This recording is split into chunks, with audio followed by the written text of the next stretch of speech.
सवाल ये है कि अगर ट्रंप एक बार फिर से ईरान पर हमला करते हैं तो क्या होगा? ईरान की तैयारी क्या है? इसको लेकर पेंटागन की रिपोर्ट आई है। रिपोर्ट में जो कुछ लिखा है वो ट्रंप और उनकी सेना के लिए शुभ संकेत नहीं है। ईरान ने अमेरिकी फाइटर जेट और परमाणु बॉम्बर के उड़ने और हमला करने के पैटर्न का अध्ययन किया। ईरानी कमांडर्स ऐसा रूस की मदद की वजह से कर सके। रूस ने ईरान को इंटेलिजेंस दिया। इसी इंटेलिजेंस की मदद से ईरान ने अमेरिकी लड़ाकू विमानों के उड़ान भरने के पैटर्न का अध्ययन किया। इसके आधार पर अब ईरान अमेरिकी फाइटर जेट को हवा में ही चलाने का ब्लूप्रिंट तैयार कर चुका है। अमेरिकी अधिकारियों ने चेतावनी दी है कि युद्ध के दौरान कई लड़ाकू विमानों को गिराए जाने से पता चलता है कि अमेरिका की सैन्य रणनीति के बारे में अब आसानी से अनुमान लगाया जा सकता है।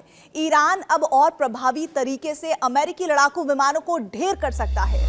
तो अमेरिका और ईरान में जिस एमओयू पर हस्ताक्षर होने की बात की जा रही है उसके कुछ पॉइंट्स लीक हो गए हैं। मध्यस्थों से जुड़े सूत्रों के मुताबिक अमेरिका ईरान के पास मौजूद अपनी सेना हटाने को राजी हो गया है।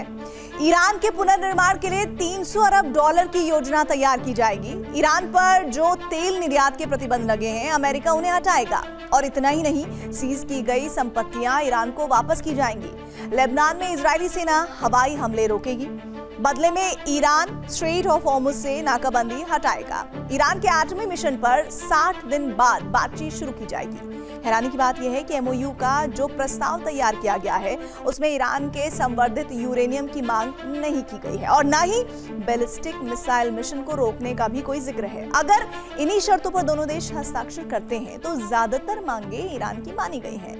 हालांकि ईरान के विदेश मंत्री अब्बास अरागची ने कहा है कि अभी कोई भी शर्त फाइनल नहीं हुई है।